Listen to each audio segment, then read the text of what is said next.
सुप्रभात बच्चों। आज हम इस वीडियो में वर्णमाला पढ़ेंगे संस्कृत में। तो चलिए शुरू करते हैं। वर्ण जो होता है वे भाषा का सबसे छोटा इकाई होता है।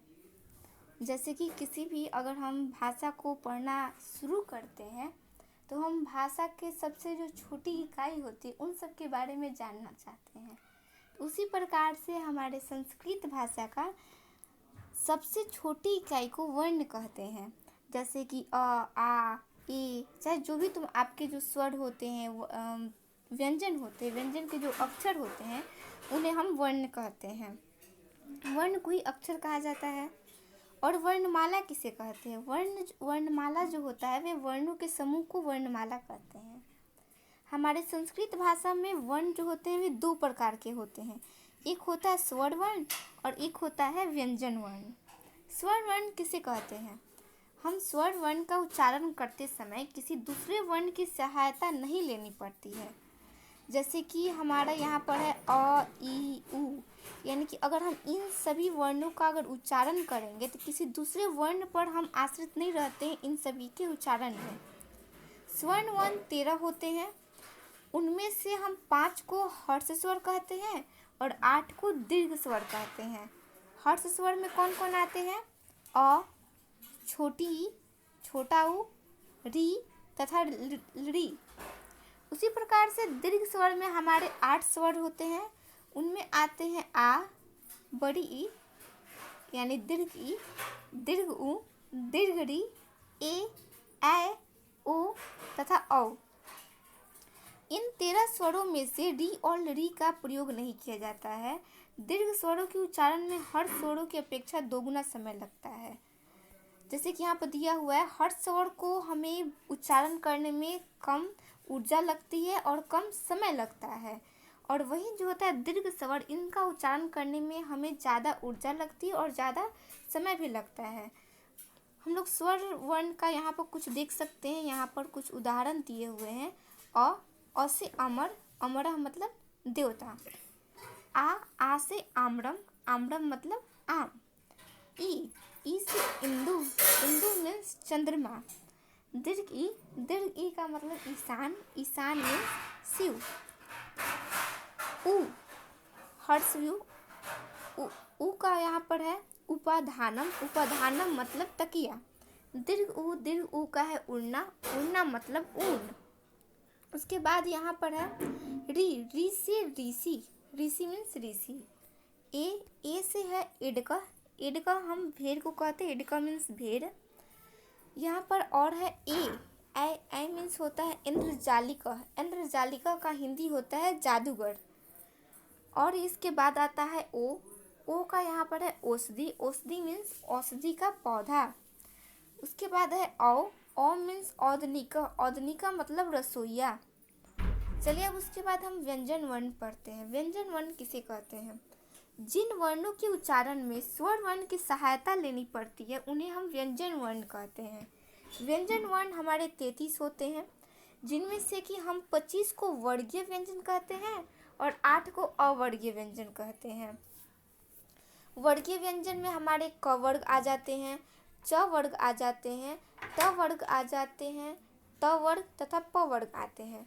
वही हमारे अवर्गीय व्यंजन वर्ण में य, र, ल, व, लाभी स, मूर्धन्य स, दंत स और ह आते हैं। उसके बाद हम पढ़ते हैं स्पर्श व्यंजन किसे कहते हैं।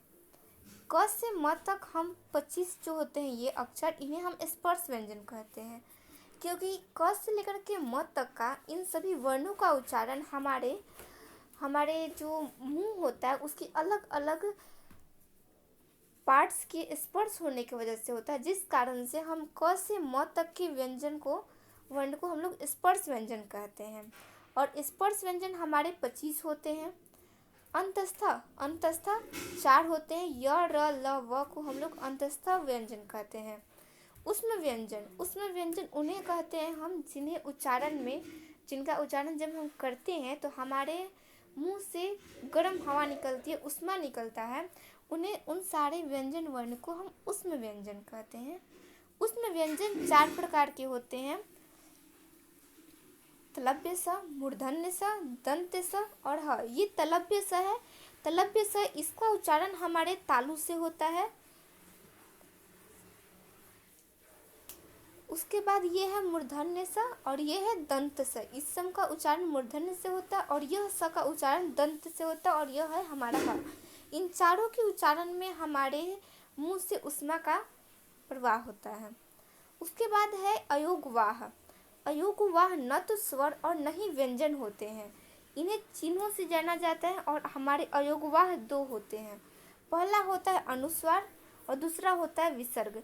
अनुस्वार में हमारे जो शब्द होते हैं, शब्द के ऊपर एक बिंदु होता है और विसर्ग में शब्द के अंत में दो ठो बिंदु होते हैं ऊपर नीचे। उसके बाद हम पढ़ेंगे हलंत के बारे में। जब व्यंजन वर्ण में कोई स्वर वर्ण नहीं होता तो व्यंजन वर्ण के नीचे एक तिरछी रेखा लगा दी जाती है जिसे हलंत कहते हैं। हम लोगों ने अभी पढ़ा था कि व्यंजन वर्ण जो होते हैं, व्यंजन वर्ण का उच्चारण करने में हमें स्वर वर्णों की सहायता लेनी पड़ती है। यानी कि अगर जब हम व्यंजन वर्ण में स्वर वर्णों को नहीं जब तक से जोड़ते हैं तब तक से हम उन व्यंजन वर्णों को हलंत लगा करके हम दर्शाते हैं। तो उस प्रकार से हम कह सकते हैं हलंत का इस्तेमाल हम व्यंजन वर्ण को बिना किसी स्वर वर्ण के दर्शाने में किया जाता है। संयुक्त व्यंजन किसे कहते हैं? जब दो व्यंजन परस्पर जुड़ते हैं तो वे संयुक्त व्यंजन कहलाते हैं। जैसे कि यहाँ पर लिखा हुआ है क और मूर्धन्य स। यहाँ पर क और मूर्धन्य स मिलकर बनते हैं छ। त और र, त और र देखिए दोनों के नीचे हलंत लगे हुए, दोनों में स्वर का सहयोग यहाँ पर नहीं है, केवल यहाँ पर व्यंजन वर्ण लिखे हुए जिस कारण से इन दोनों के नीचे हलंत लगा हुआ है। और इन दोनों से संयुक्त वर्ण जो बनता है वे होता है हमारा त्र। उसी प्रकार से हम यहाँ देख सकते हैं ज है और य है। ज और य से बनता है ग। द है और य है। द यहाँ पर हलंत के साथ है, य हलंत के साथ नहीं है, तो यहाँ से बनता है ध। स है और उसके बाद र है, दोनों के नीचे हलंत है और इससे बनता है हमारा स्र, जैसे श्रमिक होते हैं। क और र से बनते हैं क्र। वर्ण संयोग किसे कहते हैं? कई वर्णों को जोड़कर एक शब्द बनाने की प्रक्रिया को वर्ण संयोग कहते हैं। जैसे कि हम यहाँ देख सकते हैं क प्लस अ प्लस म प्लस अ प्लस ल प्लस अ प्लस म यहाँ पर मिलकर बना रहे कमलम। हम यहाँ देख सकते हैं कि हमने तो ये शब्द बनाया है, लेकिन जो हमने व्यंजन वर्ण लिए यहाँ पर बिना स्वर के लिया था, इसलिए इसके नीचे हलंत था। तो इसमें जब हमने एक स्वर्ण वर्ण जोड़ा तो ये बन गया क। फिर म है, म के बाद फिर हम एक स्वर्ण वर्ण जोड़ रहे हैं अ। ल है, ल के बाद फिर हम एक यहाँ पर स्वर्ण वर्ण जोड़ रहे हैं, उसके बाद म है और इससे हमारा बन जाता है कमलम। चूँकि हमने अंत में म में हम लोगों ने अ नहीं जोड़ा है, जिस कारण से यहाँ पर केवल कमलम हुआ है और म के नीचे अभी भी हलंत लगा हुआ है। उसी प्रकार से यहाँ पर है व आ प्लस न प्लस अ प्लस र प्लस अ वानरः। फ प्लस अ प्लस ल प्लस अ प्लस म यहाँ पर बनता है फलम। चौथा हमारा है अस्वः। अ प्लस स प्लस व प्लस अ अस्वः। पांचवा है म प्लस अ प्लस य प्लस उ प्लस र प्लस अ मयूरः। उसके बाद ये तो हुए कि हम लोगों ने वर्णों को मिला करके, वर्णों को जोड़ करके हम लोगों ने शब्द बनाया, तो इसे हम लोगों ने वर्ण संयोग कहा। तो उसी प्रकार से क्या हम इन शब्दों को तोड़कर अलग अलग वर्ण में लिख सकते हैं? तो जी हाँ, लिख सकते हैं और इस प्रक्रिया को हम वर्ण विच्छेद कहते हैं। शब्दों से वर्णों को अलग करने की प्रक्रिया को वर्ण विच्छेद कहते हैं। जैसे यहाँ पर कुछ उदाहरण दिए हुए हैं। पहला है कपोतः। कपोतः मीन्स कबूतर होता है। इसको हम लोग वर्ण विच्छेद ऐसे कर सकते हैं क। अगर जब हम वर्ण विच्छेद करना शुरू करते हैं तो जो जो व्यंजन होते उन व्यंजन को हलंत के साथ लिखेंगे और तथा उसके बाद जो उसके साथ जो स्वर जुड़ा हुआ है उस स्वर को हम लोग अलग कर कर लिखेंगे। जैसे कि यहाँ पर हम देख सकते हैं, यहाँ पर कपोतः है तो पहला हमारा यहाँ पर अक्षर है क। क में हम जानते हैं अगर इसके साथ अगर आपको कोई दिख नहीं रहा कि इसके साथ कौन सा स्वर लगा हुआ है तो आप उस व्यंजन को हलंत के साथ लिख दें और उसके बाद अ लिख दें। इससे हमें पता चल जाए कि हाँ भाई यहाँ पर जो क है, क को जो है सहयोग करने वाला जो स्वर है वे अ है। उसके बाद प है, प में यहाँ पर ओ का आकार लगा हुआ है तो यहाँ पर आपका स्वर हो जाएगा ओ। उसके बाद त है, त में यहाँ पर अ लगा हुआ है तो यहाँ पर हो जाएगा अ है। चलिए उसके बाद दूसरा का हम लोग वर्ण विच्छेद करते हैं। दूसरा है चंद्र। चंद्र को हम ऐसे लिख सकते हैं च हलंत के साथ, उसके बाद अ, उसके बाद आधा न। चूंकि यहाँ पर आधा न है तो हम इसके साथ न के साथ अ नहीं देंगे, केवल आधा न को दर्शाने के लिए हम लोग न के नीचे हलंत लिख देंगे। उसके बाद है द को हम हलंत के साथ लिखेंगे। द के बाद उसी में है उसका र, जो यहाँ पर इसका जो नीचे में है इसको हम लोग र के रूप में लिखेंगे, आधा र के रूप में, और इसके साथ जो ये विसर्ग लगा हुआ है उसे हम लोग दर्शा देंगे यहाँ। तीसरा है अजा। अजा को हम लोग अ लिख सकते हैं, अ चूंकि स्वर है तो इसे किसी की आवश्यकता नहीं होती। उसके बाद है ज, अज के साथ यहाँ पर लगा हुआ है आ तो हो जाएगा अजा।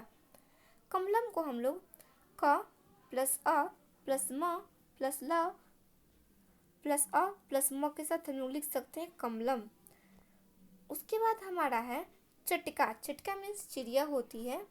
च प्लस अ प्लस ट प्लस क प्लस अ प्लस आ, चटका। उसके बाद हमारा यहाँ है गृहम। गृहम मीन्स घर होता है। गृहम को हम ऐसे लिख सकते हैं कि आपका यहाँ पर ग जो है ग के साथ री का मात्रा लगा हुआ है, ह के साथ अ का मात्रा लगा हुआ है और म के साथ कोई स्वर का सहयोग नहीं है, कोई मात्रा नहीं है, जिससे हम लोग म को हलंत के साथ ही जैसा है वैसा ही लिख देंगे। इसका हम लोग वर्ण विच्छेद इस प्रकार से कर सकते हैं, ग हलंत के साथ प्लस री प्लस ह प्लस अ प्लस म, गृहम ऐसे लिख सकते हैं। उसी प्रकार से यह हमारा वीडियो यहाँ पर समाप्त होता है। धन्यवाद आप सभी को इस वीडियो में अंत तक बने रहने के लिए। आप सभी को धन्यवाद।